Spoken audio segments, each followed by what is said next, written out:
killed our dreams, but not our love.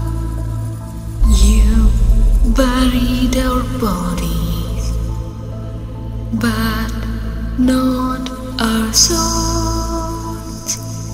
We raised from the grave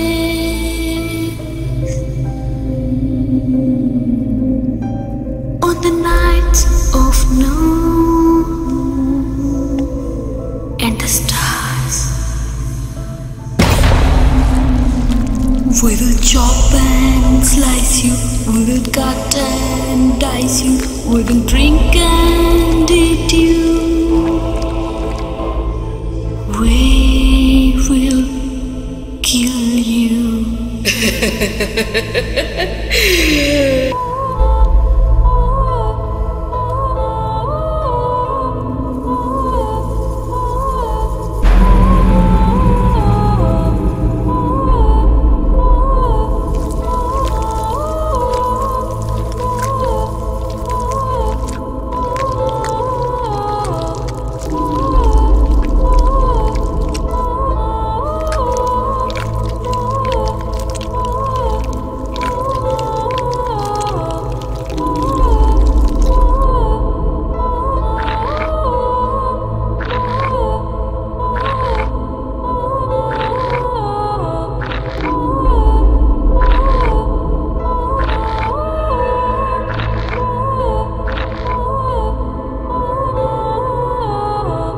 We will chop and slice you, we will cut and dice you, we will drink and eat you.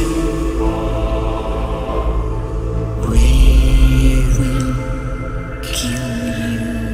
We will chop and slice you, we will cut and dice you, we will drink and eat you. We will kill you.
ఆ ఊరి పేరు చిజోలు. ఆ ఊరి వాళ్ళకి ఒక సమస్య ఉంది. అది ఏమిటంటే ప్రతి సంవత్సరం ఆగస్టు 13వ తేదీన అమావాస్య కాకపోయినా ఆకాశంలో చంద్రుడు చుక్కలు కనిపించవు. ఊరు మొత్తం చిమ్మ చీకటిగా మారిపోతుంది. ఊరిలో అందరూ ఆ రోజంతా పచ్చి మంచినీళ్లు కూడా ముట్టుకోరు. 30 సంవత్సరాల క్రితం ఆ ఊరు ప్రజలు చేసిన తప్పుకి పశ్చాత్తాపంగా ఆగస్టు 13న అందరూ ఉపవాసం ఉండి మరుసటి రోజు అంటే ఆగస్టు 14వ తేదీన ఊరవతల ఉండే మర్రి చెట్టు సమాధి దగ్గర క్షమించు బేబమ్మ అని వేడుకొని వెళ్ళిపోతారు. అయినా కానీ ప్రతి సంవత్సరం ఊరిలో ఒకరు ఆ సమాధికి బలి అవుతూనే ఉన్నారు. చిజోలు ఊరిలో ఏం జరగాలి అన్నా ముగ్గురి సమ్మతి తప్పనిసరి. ఒకరు కుల పెద్ద సాండు వంశం వారిది, 2 మత పెద్ద దిదిమ వంశం వారిది, 3 గ్రామ పెద్ద జాయతి వంశం వారిది. తరతరాలుగా ఈ 3 వంశం వాళ్ళే చిజోలు గ్రామంని పరిపాలిస్తున్నారు. ఊరి మంచి కోసం ఆ వంశం వాళ్ళు ఎంతకైనా వెనుకాడని మంచివాళ్ళు. కాకపోతే వట్టి చాదస్తం. వాళ్ళ కట్టుబాట్లు ఆచారాల కోసం ప్రాణాలు ఇస్తారు, అవసరమైతే ప్రాణాలు తీస్తారు. ఇదిలా ఉండగా ఒకరోజు చిజోలికి వేరే ఊరు నుండి పంకజ్ వస్తాడు. తాత, ఈ ఊర్లో సోనాక్షి వాళ్ళ ఇల్లు ఎక్కడో తెలుసా? తెలుసు, కాని నువ్వెవరు? సోనాక్షికి నీకు సంబంధం ఏంటి? సోనాక్షి నేను టౌన్లో ఒకే కాలేజీలో చదువుకున్నాం. తను నేను స్నేహితులం. స్నేహం అయితే పర్వాలేదు, ప్రేమ అయితే నీ ప్రాణం పోతుంది, జాగ్రత్త. ఆ మాటకి ఆశ్చర్యంగా చూస్తూ ఉండిపోయాడు పంకజ్. ఎలాగో సోనాక్షి ఇల్లు కనుక్కొని వెళ్ళాడు. జరిగింది అంతా సోనాక్షికి చెప్పాడు. అది సరే బాబు, ఇంతకీ నువ్వు మా ఊరు ఎందుకు వచ్చావు? అంకుల్, నేను కాలేజీలో ఉన్నప్పుడే సోనాక్షిని ప్రేమించాను. కానీ ఆ విషయం ఎప్పుడూ తనకు చెప్పలేదు. నాకిప్పుడు మంచి ఉద్యోగం వచ్చింది కనుక మీకు ఇష్టమైతే సోనాక్షిని నాకు ఇచ్చి పెళ్లి చేయండి. నోరు ముయ్యో. ప్రాణాలపై ఏమాత్రం ఆశున్నా త్వరగా ఊరు వదిలి వెళ్ళిపో, లేదో చస్తావు. సోనాక్షి, ప్లీజ్ నువ్వైనా నా ప్రేమను అర్థం చేసుకో. I love you allot. Pankaj, నాకు నువ్వంటే ఇష్టమే, కానీ మా ఊర్లో పెద్దవాళ్ళు ఈ ప్రేమ గీమ ఒప్పుకోరు, చంపేస్తారు. సో ప్లీజ్ వెళ్ళిపో. ప్రేమిస్తే చంపేస్తారా? ఎవరంత మూర్ఖమైన ఊరి పెద్దలు? నన్ను ప్రేమిస్తున్నా అని ఒక్క మాట చెప్పు చాలు. మీ ఊరి పెద్దల్ని మన పెళ్లికి నేను ఒప్పిస్తాను. చంపేది ఊరి పెద్దలు కాదురా బాబు, ఊరిలో దెయ్యాలు. నీతో పాటు మేము చావాలా ఏంటి? చెప్తే అర్థం అవడం లేదా? వెళ్ళిపో మా ఊర్లో నుండి. దెయ్యాలా? ఎంత చెప్పినా వినకుండా పంకజ్ ని ఇంట్లో నుండి పంపించేశారు. ప్రేమించిన అమ్మాయిని పెళ్లి చేసుకోలేకపోతే జీవితం వ్యర్థం. ప్రేమ పెళ్లికి కులం, మతం, ప్రాంతం, ఆస్తి, కట్నం అడ్డు రావడం చూసా. కానీ విచిత్రంగా దెయ్యాలు ప్రేమ పెళ్లికి అడ్డు తగలడం ఏంటి?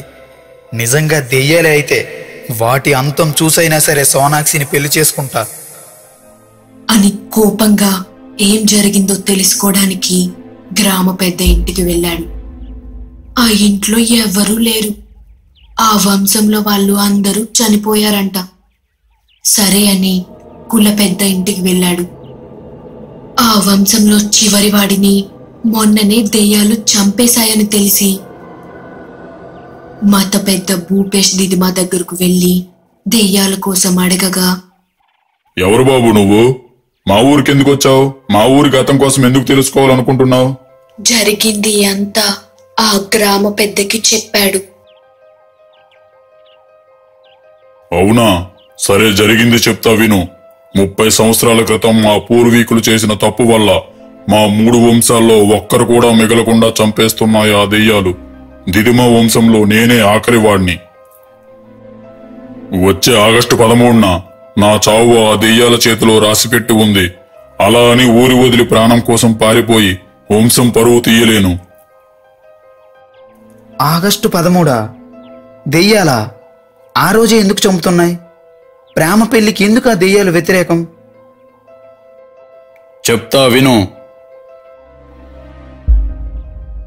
30 సంవత్సరాల క్రితం మా ఊరికి గుర్రాల వర్తకమని తెల్లదొర ఒకడు వచ్చాడు. వాడి పేరు యాస్టన్ థామ్సన్. మా ఊరి వాళ్ళకి అతని పేరు పలకడం రాక ఆసి దొర అని పిలిచేవాళ్ళు. దొర వాళ్ళ పూర్వీకులు ఎప్పుడో వాళ్ళ దేశం వదిలి వచ్చేసి మన దేశంలో స్థిరపడ్డారంట. ఆ దొరకి మా ఊరి సంగీతం మాస్టర్ గారి అమ్మాయి సంయుక్తకి స్నేహం కుదిరింది. సంయుక్తికి కుట్లు అల్లికలంటే ప్రాణం. సంయుక్త అంటే ఊరిలో అందరికీ చాలా గారాభం. అందుకే అందరూ ముద్దుగా బేబమ్మ అని పిలుచుకునేవారు. అయితే మా గ్రామంలో కుల, మత, ప్రాంతం కట్టుబాట్లు, ఆచారాలు చాలా ఎక్కువ. ఆ కట్టుబాటుల కారణంగా వాళ్ళ ప్రేమకి, పెళ్లికి కుల పెద్దలు, మత పెద్దలు, గ్రామ పెద్దలు, ఊరిలో ప్రజలు ఎవ్వరూ ఒప్పుకోలేదు. సంయుక్త ఇంటిలో నుండి వెళ్లిపోయి పెళ్లి చేసుకుందాం అనుకుంది. కానీ ఆమెని ఇంటిలో ఒక గదిలో పెట్టి తాళం వేశారు. ఆసిదొర సంయుక్త ఇంటి ముందు కూర్చొని 3 రోజులు తిండి తిప్పలు మానేసి వర్షంలో తడుస్తూ బేబమ్మ కోసం ఏడుస్తూ బ్రతిమాలాడు. ఊరిలో ఎవ్వరూ వాళ్ళ ప్రేమకి సపోర్టు రాలేదు.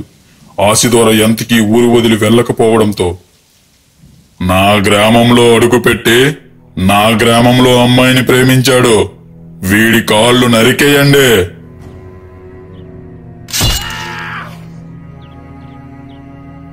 మన కులపు అమ్మాయిని ప్రేమించి తాకిన వీడి చేతులు నరికేయండి.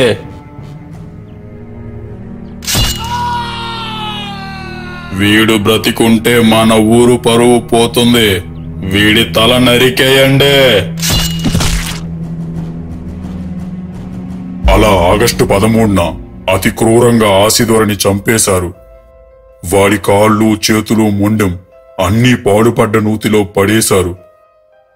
మరుసటి రోజు ఆసిదోర చనిపోయాడని తెలిసి గదిలో బంధించబడ్డ బేబమ్మ ఉరివేసుకుని చనిపోయింది. ఆ రోజు నుండి ప్రతి సంవత్సరం ఆగస్టు 13న మా 3 వంశాల్లో ఒక్కొక్కరు ఆ దెయ్యాల చేతిలో చచ్చిపోతున్నారు.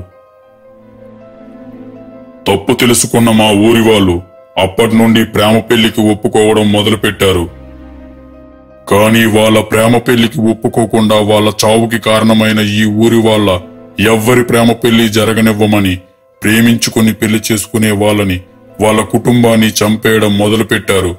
అందుకే ఈ ఊరిలో ఎవ్వరూ ప్రేమ పెళ్లి చేసుకోరు, చేసుకుంటే వాటి చేతిలో చస్తారు. మరి దీనికి పరిష్కారం లేదా? మేము కలవని ఫకీర్ లేడు, మాంత్రికుడు లేడు, అఘోరా లేడు. ఎవ్వరి తరమూ కాలేదు వాటిని శాంతింపచేయడం.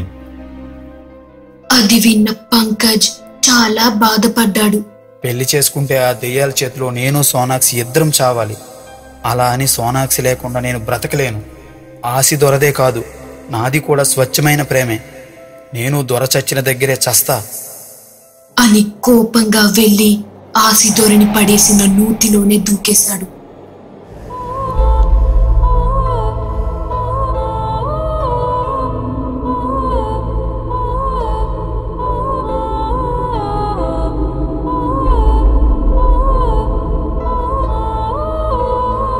స్పృహ తప్పి లేచిన పంకజ్ ని చూసి, Bebamma, I'm impressed with true lover like మీ.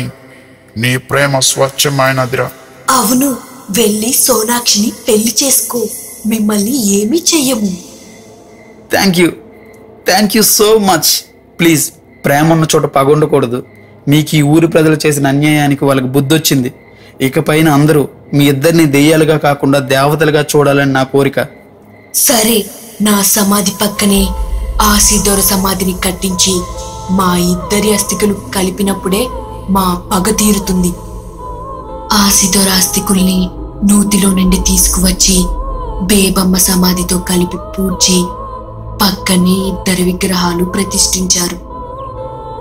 ఆ రోజు నుండి ఊరిలో ఎవరు ప్రేమించి పెళ్లి చేసుకున్నా ఆ విగ్రహాల ముందే దండలు మార్చుకునేవాళ్ళు.